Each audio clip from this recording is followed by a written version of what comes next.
Welcome to Stockholm Free World Forum. My name is Oscar Johnson. I am director of the forum, and I am incredibly happy to welcome you all here. This is one of our absolute last events for the year, and there's few things that has defined the political debate as much the last half year as China, our relation with China and Hong Kong. A little while ago, we had a seminar with Wong Yik Mo, opposition leader from the opposition in Hong Kong. And now we're following it up, and we're super happy to welcome you back here again. Mo has been he's been active for the civil human rights front. He's a member of the Mesisto. And as probably not that many of you guys here have done, he's arranged a protest march with 1.7 million people.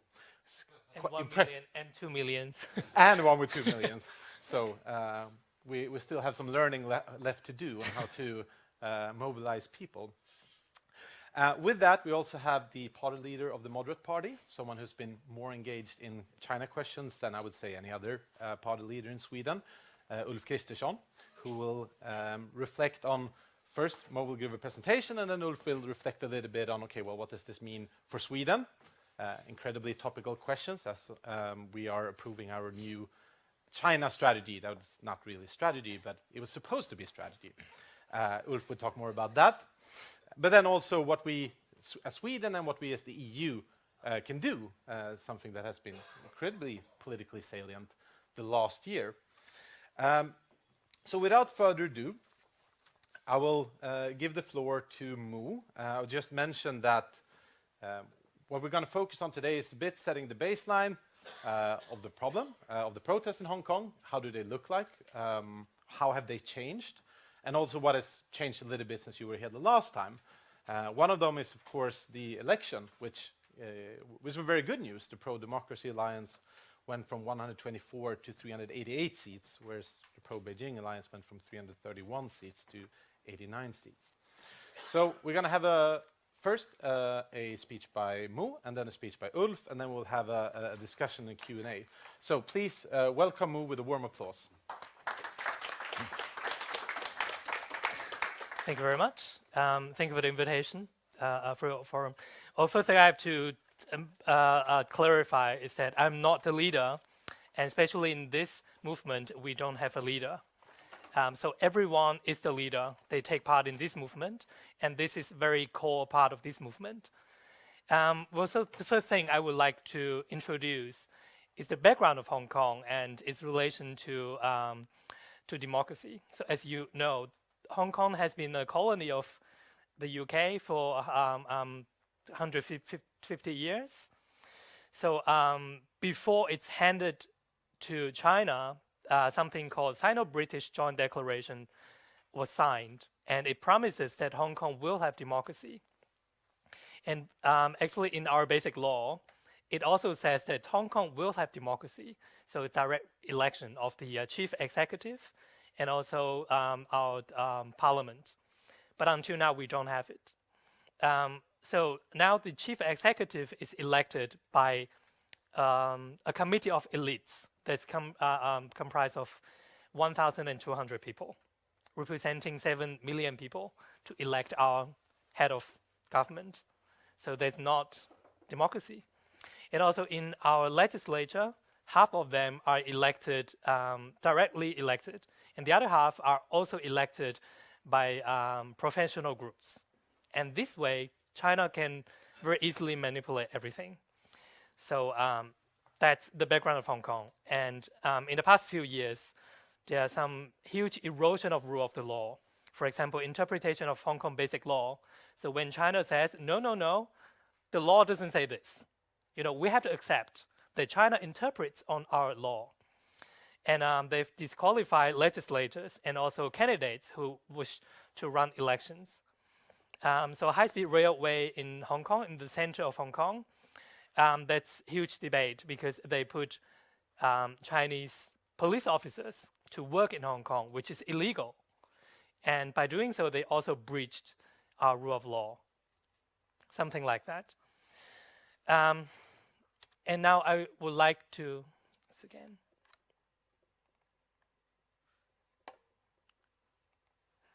So you know the movement that has been going on for half a year. And you all know this started by extradition law, extradition bill that will extradite people to China to face the trial. But in fact, the core reason why people still take to the street is the police violence. Since like in June, that's police violence has been escalating, and I believe you have been seeing many videos and photos. So now I just picked a few of them to show you, to let you feel how people feel every day when we see live streaming or when you see in the street. So this woman, she lives here, but then the police claimed if you don't leave this area, lobby area, then we will arrest you. And then in the end, this girl, well, she was arrested, and then she said, you know, they're dragging this lady only because she said, I can walk by myself. So they were like dragging her on the ground.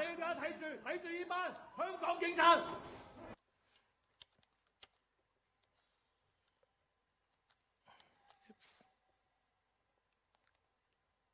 And then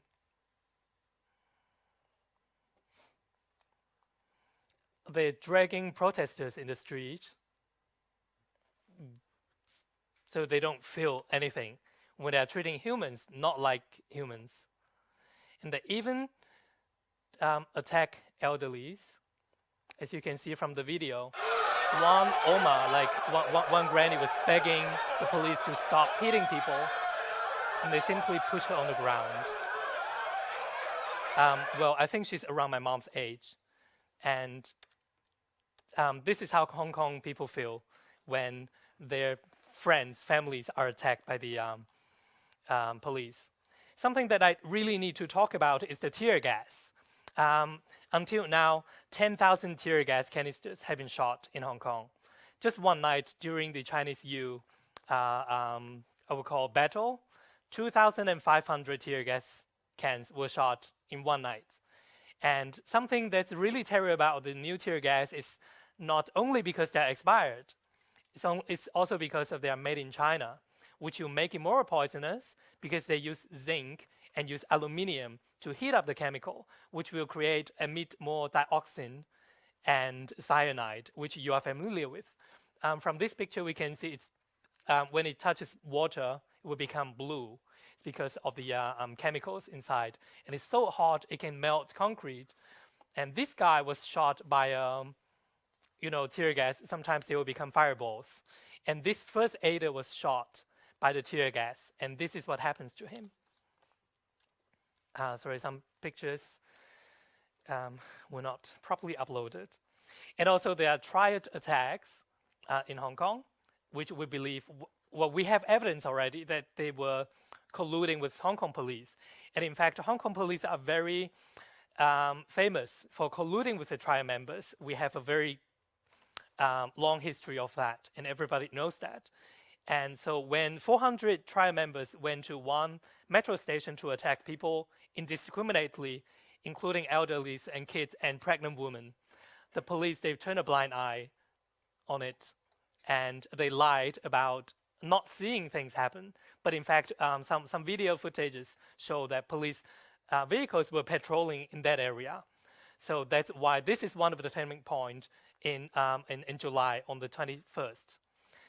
And then more than 1 month later, the same thing happened in a metro station, only this time it was done by the police. So they stormed into the station and attacked people indiscriminately. And that's another turning point when people started to accept more violent approach in the protest, because people felt that peaceful protests will only be cracked down by police violence and disproportionate violence. So these are the some incidences, and not to mention some torture during detention, undercover police, arresting people and provoking violence in the street, trying to frame protesters. And there are rapes, alleged rapes. They are suicide cases, which we believe will be done by either triads or the police or Chinese agencies. And then very recently, there's a humanitarian crisis. Well, somebody called Alex Chow, I believe this was in October. So he fell from a car park, third floor to second floor. And he broke his pelvis, and in his skull, there's like a blood clotting. And even the medical doctors said it's very suspicious, because if somebody falls, he will try to stand. So the first thing you break are your legs.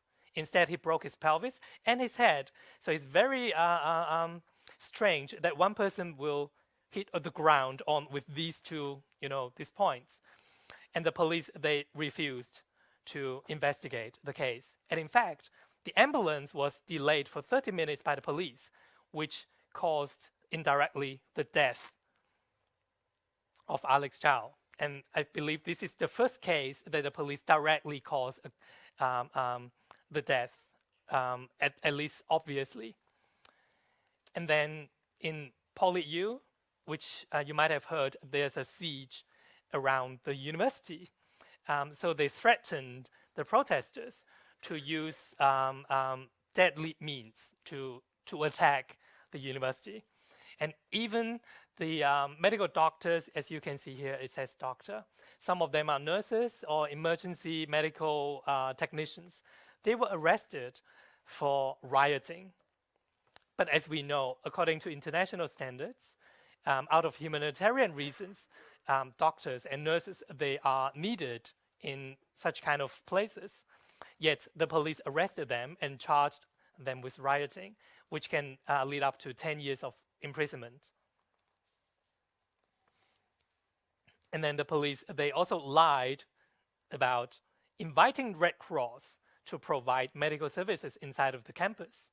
And in fact, Red Cross, they have been delayed by the police. And this is what we have been seeing every day. Police lying in public, because they are not only lying to us, they're also lying to the whole world, or maybe to China. Not everyone will try to find the truth. So if you don't, you will be deceived by them. And that's how Hong Kong police and government is doing the Chinese way to change the whole narrative into fake news.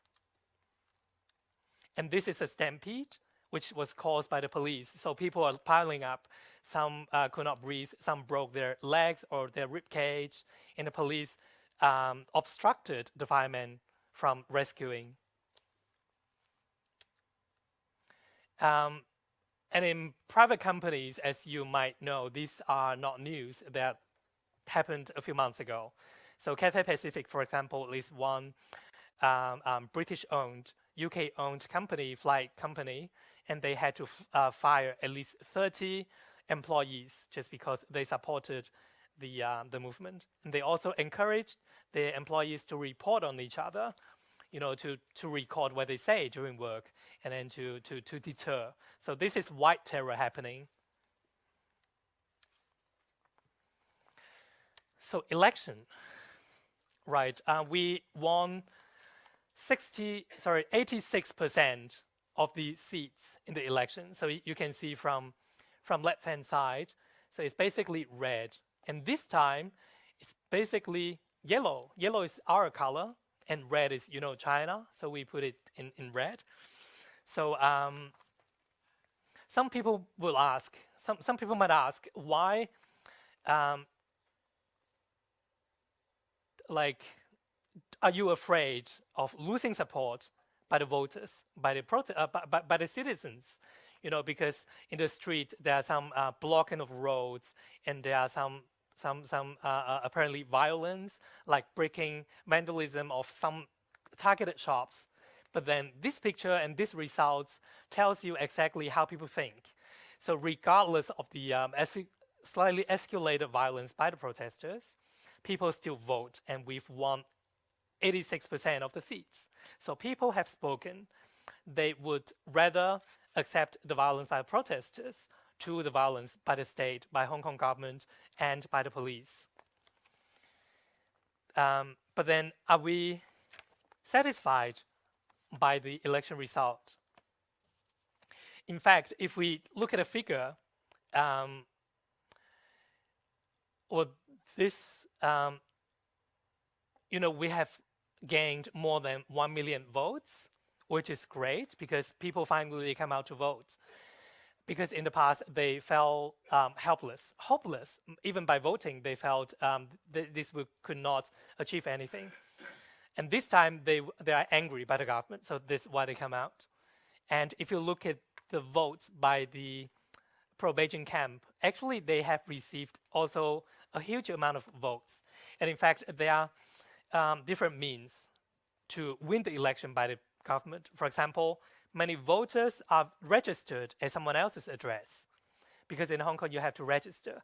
So many people, they found, these are election notifications sent to citizens saying, and these are sent back to the post office because they could not find such person.